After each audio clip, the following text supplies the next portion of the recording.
All right, so good morning, students. So, a blessed day to each and everyone. So, for today's session, I'll be discussing one of our topic and able to complete our discussions for the whole term in preparation of your upcoming preliminary examination in cost control subject. Okay, so for today's title, we will discuss about cost control process. Okay, so for our learning objectives class, at the end of the session, the students must be able to define what is cost control process, especially in food, explain the importance of cost control process, and let's identify the cash flow sample in a restaurant setting. Okay, so before I'll proceed with the definition when we say cost control process, so the question is that where it is started, no? Saan ba nag-umpisa? Okay, itong process na to when it comes to producing goods, especially different menus, different can be drinks or beverage, no? Saan ba nag-umpisa? Okay, itong process na to. So, cost control of food is technically po is started when the food service and hospitality industries began to grow in scale and complexity. So, which means po, habang lumalawak, habang lumalaki po ang ating growth, no, pagdating po sa ating food service industry, so the managers or all the stuff inside a certain food service establishment is need to develop, no, or need to trace those practices, or sabihin na natin study in order to control what, like the waste, the spoilage, the finances, the portioning of a food and whatsoever.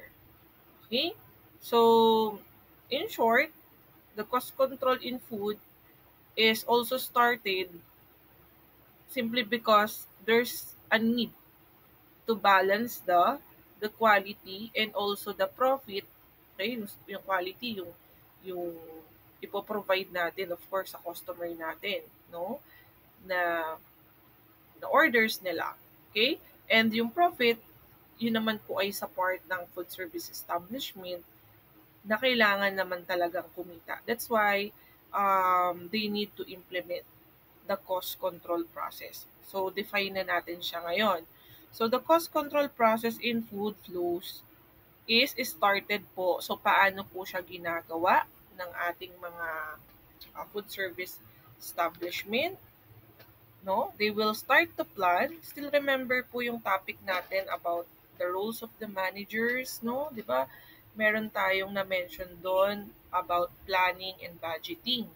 So kasama po sa planning, ito pong nakikita natin sa screen, in order to execute po the process of cost control in food is kailangan po nila mag-start sa menu planning, followed by purchasing.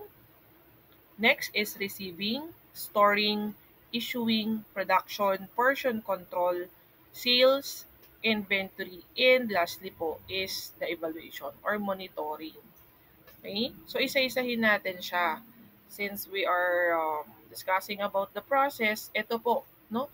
Kailangan nyo itong i-memorize class kasi ito po yung nangyayari sa loob ng mga food service establishment. So, regardless po if large or small scale po ng mga food service establishment yan, sila po ay nag-exercise ng cost control process po. Hindi po makakapag-operate ng basta-basta or hindi po tayo makakapag-sell out po ng ating goods sa customer without the process po. Specifically po, itong menu planning up to the end, which is the evaluation. So, number one that we can see here, what is the importance, no? Why do we need to apply this one? Okay? Kasi sabi nga nila, madaling magplano, no? madali ding i-execute ang isang plano, no? Once ito ay nagiging malinaw sa lahat ng members within the um, organization or sa isang food service establishment. Pero kailangan din kasing makita on the other side, bakit kailangan gawin, 'di ba? Isipin natin 'yon, bakit kailangan siyang implement. So as you can see here, number one po is in order to prevent wastage. Okay? So proper control ensures that food is not spoiled, overpurchased, or wasted during preparation. So as you can see here po sa ating example, no, using FIFO in storage avoids expired or rotten products. Are you familiar naman na siguro when we say FIFO, no? This is something to do with first in, first out. So in order to prevent wastage or yung masayang ang ingredients or raw materials natin, sabi nga natin, no, pinag-uusapan natin is yung cost control pagdating sa pagkain.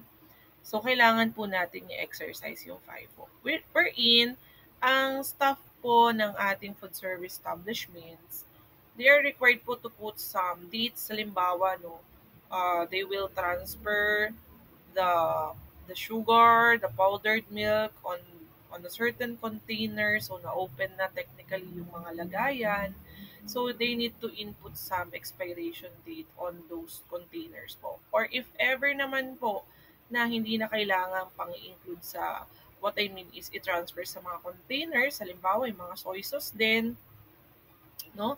Kailangan nilang lagyan pa rin ng tags yung mga pouches or packs po, no, ng mga ingredients na yan. In order to assess po kailan siya nabuksan at hanggang kailan po siya dapat magamit, okay, sa loob sa kitchen. And halimbawa naman, meron tayo mga bagong supplies ng ingredients na darating, no, from our suppliers of course, is kailangan po nating i-consume muna, no, kung ano po yung natitira nating ingredients. Example, ang bagong dumating is um, may bulk orders ng lettuce, no? So ngayon, kung may natitira pa sa ating stocks na lettuce, like meron pang 5 bundles siguro or 10 bundles. So, kailangan nating i-consume muna siya bago po nating i-consume yung mga bagong dating. So, that's the concept of first in, first out. So, hindi natin pwedeng paghalu-haluin, no, yung bagong supply at yung mga old stocks na, and then kung ano na lang makuha, no? Kung ano na lang dito, labo-labo na lang kung ano yung matripan natin gamitin, yun na yun. Hindi. Kasi lahat po ay may expiration date at meron lang pong ample time para ma-consume po siya sa loob sa kitchen. Okay? So, ito po isang way po in order to prevent waste. So, pwede rin yung overpurchase. As you can see here, if you have stocks pa, no, madami pang stock sa kitchen, huwag ka muna mag-order kay supplier. I-consume muna lahat bago ka ulit mag-call sa supplier na need mo na po itong ingredients na to. And what else? During preparation naman, so for example, if you will make a burger or sandwich that includes cucumber or pipino, no? So, might as well, i-measure mo yung isang pirasong pipino hanggang ilang sandwiches ba ang kaya niyang um, malagyan, no? So, in preparation, makikita natin dito na kaya nating i-assess kung ilan pong sandwiches ang kinakailangan sa isang pipino wherein bawa nabawasan mo na kasi yung pipino na yan, kailangan mo na siyang ma-move or ma-dispose. So, gagawa tayo ng way para hindi siya ma-waste all throughout the day na parang kasama na rin dito yung pagmamarket na parang sana may mag-order ulit ng sandwich para ma-consume yung napaghiwaan ng pipino. So, in order to prevent waste. And another is why do we need to execute po the cost control process po is to maintain the profit or profitability. So food cost is usually the largest expense in food service, no? Controlling it ensures that the selling price covers cost and still gives profit. Ayan. So, what is the other term ba pag sinabi nating maintain? So, we need to be consistent, no? When it comes to the profit and also the gastos or yung expenditures natin. Sa dalawa lang naman yan umiikot eh. Yung profit and yung expenditures natin. So, yung expenditures, how much is the expense po, and on top of that expense, kailangan po may lumabas na tubo or may kailangang tubuin po sa food service establishment natin. So, you need to be consistent on that in order to for the restaurant to grow, no? At may pambayad tayo sa mga possible expenses din sa operation. Siyempre, 'di ba? Parang everyday nag-ooperate ka, gumagamit ka ng ilaw, ng tubig, internet, no? Ano pa, pasahod sa tao. So, if hindi natin ma-maintain class yung profit natin, saan natin to kukunin? So, ito po yun eh. Kaya tayo merong sinusunod na process. So, I can say that yung profit din po natin is kayang i-cover up po yung overall expenditures po ng isang food service establishment. Okay? Pag hindi natin siya na-cover up, no? So may tendency po tayong kailangan ulit siyang aralin or ina may kailangan tayong i-cost cut. Doon naman napapasok yung may ibabawas tayong mga expenses kasi hindi po na-meet yung ating profit. Pero mahalaga po ito na the word maintaining eh. So kailangan consistent siya. Okay? So nagkakaroon lang po yan ng pagkalugi kung may mga chances po na it's either, ayun eh, babalik tayo, maaring maraming nag-waste, no, na ingredients, hindi na move na product, or pwede rin na over tayo sa um, pag-i-stock, no, overstocking din tayo, sige tayo ng stock, skala natin, mas makakamura tayo dahil nag-sale or merong mga ibang bidding sa atin ng suppliers pero hindi naman pala masyadong namumove yung ingredients mo na yon. So, may stock up ngayon siya. So, ngayon, sa loob ng isang buwan, no, as you assess, parang ang daming naging expense over sa balik or sa kinita. Okay? So, another is to ensure consistent quality. So, standardized recipes and portion control guarantee that customers get the same taste and portion every time. So, we have here an example. Every order spaghetti tastes and looks the same, no matter who cooks it. So I know that you have the idea already when it comes to the quality of a food. Sino ba naman sa atin, no? We know na lahat tayo naging customer somehow. And we don't want comparison pagdating sa portioning. Si for example, pag sa take-out, mas madami. Pag sa dine-in, mas konti. May mga ganong minsang complaint, diba? So, yung example natin dito, in every order or item, we need to measure yung proportioning ba na tinatawag is nagmamatch po doon sa binayaran din nila at the same time at hindi lang sa binayaran, nagmamatch ba siya doon sa tinasabing standardized recipe.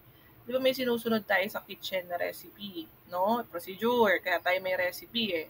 So, libawa, ang spaghetti is kailangan may at least 6 pieces of hot dogs on top. So, susundin mo siya. 6 pieces na hotdog on top, ibig sabihin, hindi pwedeng maging 5, hindi rin siya pwedeng maging 7. Kasi very ano tayo dito, very specific po talaga kung gusto nating ma-meet yung quality ng pagkain. At ano tayo eh, sinasabi natin na yung pinag-aaralan natin ngayon, kinokontrol natin yung cost lahat ng expenses, even sa ingredients. So, there are times na lalo na pag busy hours, minsan hindi na check na yung proportioning ba, 'di ba, ng food. Parang sometimes may natira pang kaunti. Sige, konti na lang 'to. Dagdag na natin sa last order. Swerte makakakuha nito. Pero yung natira pala na yon, baka pwede pang i-keep, store mo, baka ilang oras may order pa, pwedeng dagdagan na lang. 'Di ba? So, ganun po yun. Hindi tayo kasi parang, di ba sa bahay, konti na lang, sige, ilagay na lang lahat sa magte-take out, no? Lahat na nag-sharon ng handaan natin. Sa bahay, ganun, no? Siyempre, wala naman tayong tinitingnan na standard dyan. But what I mean is that, uh, in even, no? In a small amount ng tirang ingredients, raw man siya or yung nahalo nyo na sa certain menu, ikikip pa din po yan to ensure the consistent quality. It's not just the appearance lang. Yung proportion, yung dami at kung gaano na rin gaano na rin kadami yung napo-provide natin in a day. Hindi lang tayo laging uh, sa appearance at sa pagiging generous. Okay? So, you need to check on that. And also, why do we need to practice cost control process? It supports accurate pricing. Knowing the exact cost of ingredients according to the definition allows managers to set fair menu prices. Okay? So, from the menu planning, no? Kung tatandaan yung process natin, from the menu planning, nagkakaroon na tayo agad class dito ng idea, no? Kung ano yung possible prices ng ating ibebenta without the computation pa. Paano ko po nasabi? Kasi meron tayong comparison sa market, no? Pwedeng yung mga kakumpit natin, alam na natin yung presyo.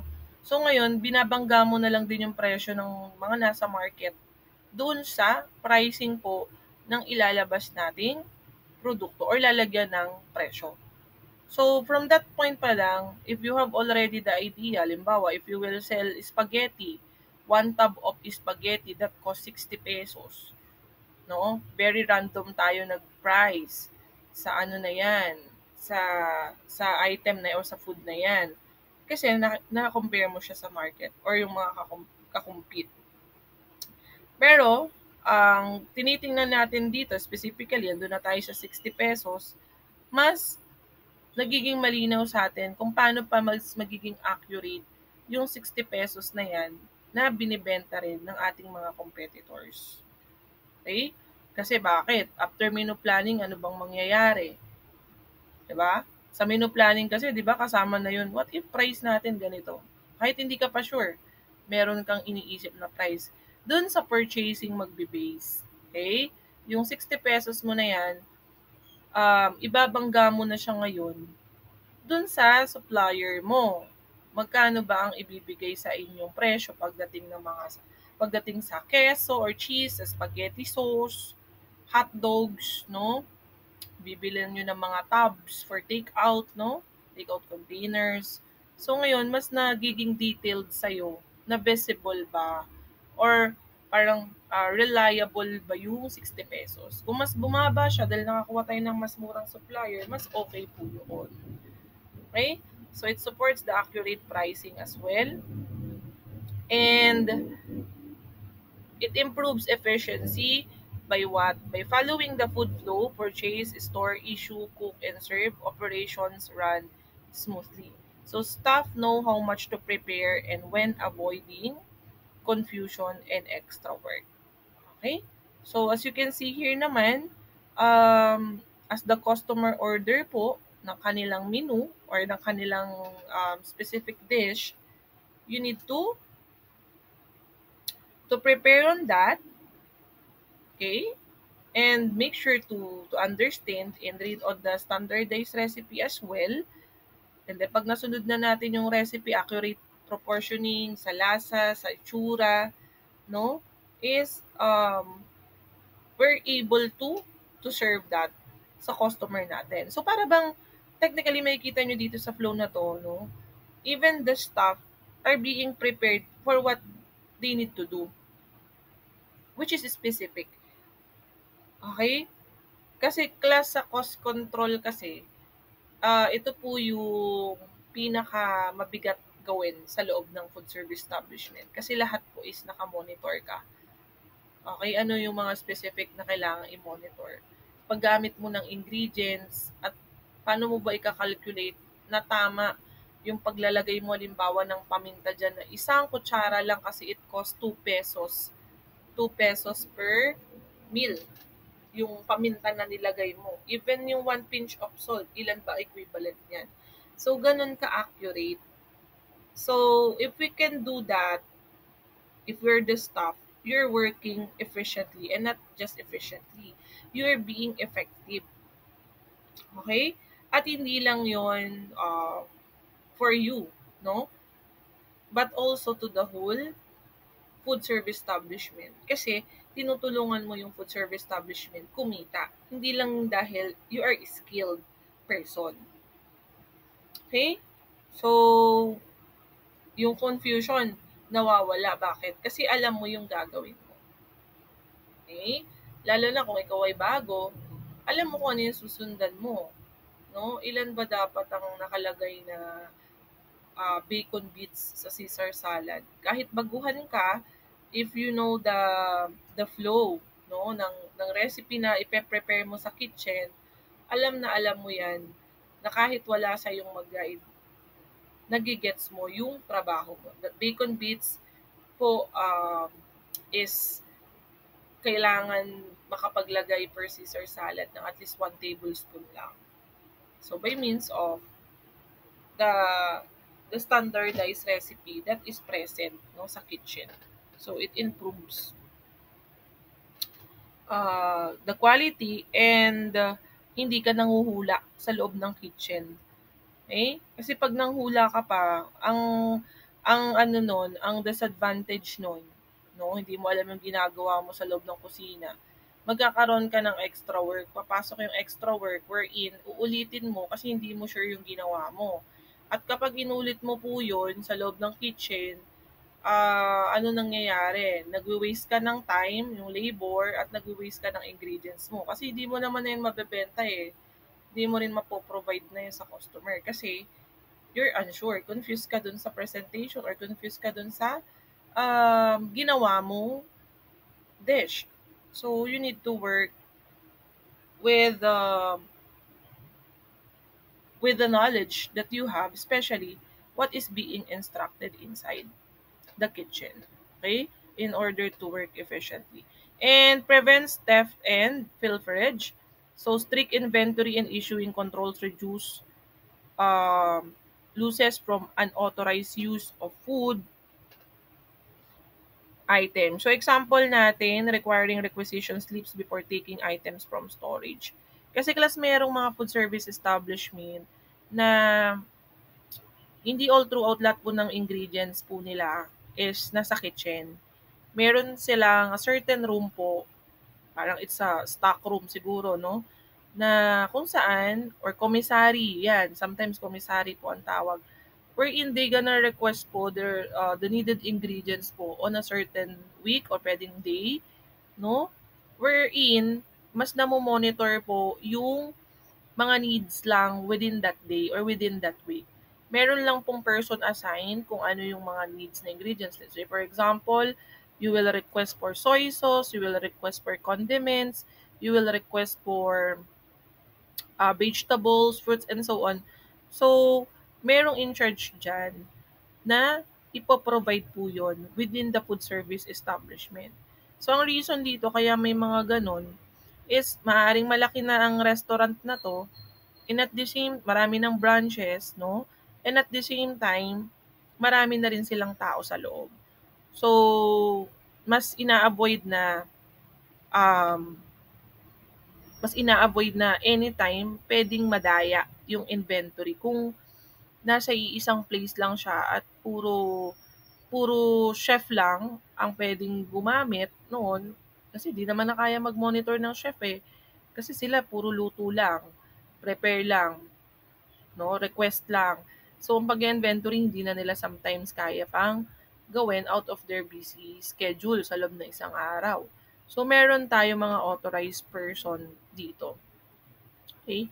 So, hindi mo pwedeng dayain na ang gatas na gamit mo sa loob ng isang araw, halimbawa fresh milk, no? Sa paggawa halimbawa ng smoothie, na gamit mo is 10 packs ng fresh milk. Eh lumalabas pala sa inventory, no, or sa sales, iisang isang baso lang naman ang na-order sa loob ng isang araw. Bakit 10 yung nawala, no? na gatas. Saan nilagay yung mga gatas na yun? Ano yun, sa isang baso? 10 gatas? Imposible. Ang isang pack nga, pwede tayong makagawa ng at least 3, 3 to 4 or 6 cups, no? Or glass ng smoothie, depende sa dami. Yung 10, sa example ko, no? 10 ang nakikita na nawawala. Paano yun? So that's why they need to have an strict inventory po. Okay, or kahit naman sabihin natin, paano po yung mga small scale lang po na restaurant, paano po yun? Small lang sila pero maraming stock. So much better po na meron din silang mga, or most of the time, meron pa rin nagko-control po ng inventory. Okay? Ano yung for yun nga, papasok yung first in, first out, sino yung mga suppliers natin, kailan nag-supply ng ganitong mga ingredients, anong date, anong araw, kailan ulit sila magsusupply ng ating mga needs sa kitchen. So, may mga assign lang po dito para mas ma-assess, no, yung numbers ng ating stocks po sa kitchen. At hindi lang naman to stocks more of food, even other stocks pa like yung mga tissue, paper bags for take-out, 'di ba? Yung mga food containers, disposable spoon and fork. Ayan, kasama pa po 'yan sa ini-inventory nila. Okay po. Ayan. Another thing po that we need to consider is, imagine niyo na lang itong mga na to, dinidiscuss natin, sinasama to sa mga meeting, no? Yung first stages na binabanggit ko dito, um, sa isang point pa lang, maraming pwedeng i-discuss ang manager dyan. Kaya hindi madali, no, ang cost control process pag in-apply na sa loob ng isang food service establishment. Kasi dumarating sa point na hindi naman laging smooth sailing yung operation. So napakabigat, no? Kaya yung accountability at the same time napaka nito, um, very challenging to all the managers out there. Okay? At sino sa inyo ang nag-aspire maging manager? Ang lawak po ng gagalawan ninyo, no? At gampanin. Okay? Maganda lang siya sa pangalan. Okay, maganda rin naman ang sahod. Pero you need to experience, no? Yung mga um, dalawa yan, positive and negative experience as a manager soon sa food service operation. Okay? So, another thing that I want to discuss is about the cash flow. Okay? So, aside from the cost control process natin, in a certain can be hotel or restaurant setting, they are adopting or they are executing cash flow. So, lahat naman may cash flow na tinatawag. So, when we say cash flow, it is the movement of money into sales, investments, and out of expenses or bills, salaries to the restaurant. So, positive cash flows means the restaurant has enough money to cover expenses and still grow. And negative cash flow naman means more money is going out than coming in a major risk for food businesses. So, cash flow, which means the movement of the money class, no? So, ibig sabihin, from the capital itself, from your investment, which is the funds, okay, or yung pera, you need to spend it to other bills or need for the operation at kailangan pong makabalik, okay, as sales. So, yun po yung tinatawag na cash flow natin. From the investment, no, going to expenses, then going down to the sales or profit. So, sinasabi din sa cash flow, positive ang cash flow mo, ibig sabihin, maayos, magiging malinaw na may profit, may growth, once kayang i-cover yung mga expenses. So, lahat, kumayari every month, may pambayad sa bills, no, kuryente, tubig, etc., advertisement, and so on, sa tao, pasahod, lahat. So, you have a positive cash flow. Pero pag ito po ay nag-negative po, maaaring wala ng budget for paying the staff, di ba? There are times magbabawas ng tao, wala nang budget for paying other utility bills, or kailangan nating magbawas ng ating i-offer sa customer when it comes to menu kasi parang masyado na tayo maraming stocks. Ibig sabihin po, pag may gano'n na pong result or evaluation po, yung cash flow po natin ay ibig sabihin negative. Okay? So, wala na pong masyadong pumapasok na pera, lagi pong palabas. So, that's why may mga businesses po tayo na ang pinakaano nila sometimes, no, endpoint nila is mag-close na lang kasi nagne-negative na po sila sa kanilang um, expenses. So, wala nang papasok. Well, supposedly, meron dapat pumapasok na amount. Okay? And another thing that I want to explain po is when it comes to cash flow, this is something na pwede nating makita as big impact of of having a cash flow on a certain food service establishment. So it keeps daily operations running. So restaurants need cash daily for buying fresh ingredients, paying staff, and covering utilities. Okay? So ito po yung binabanggit ko kanina. Without steady cash flow, even a profitable restaurant may fail. So swerte na lang class if or lucky na lang, no? Kung ang restaurant natin maraming pondo para mag-produce ng mag-produce. Okay? Madaming stakeholders. Pero kung ikaw ay into partnership lang or sole proprietorship, no? Minsan mahirap ulit bumangon, no, sa business. Mahirap ulit mag-establish. Okay? But even then, sa maraming stakeholders, kahit marami tayong pwedeng pagkuhanan ng pondo, if hindi ulit magiging positive yung cash flow natin, may hirapan pa din. Ganun lang din yung magiging routine.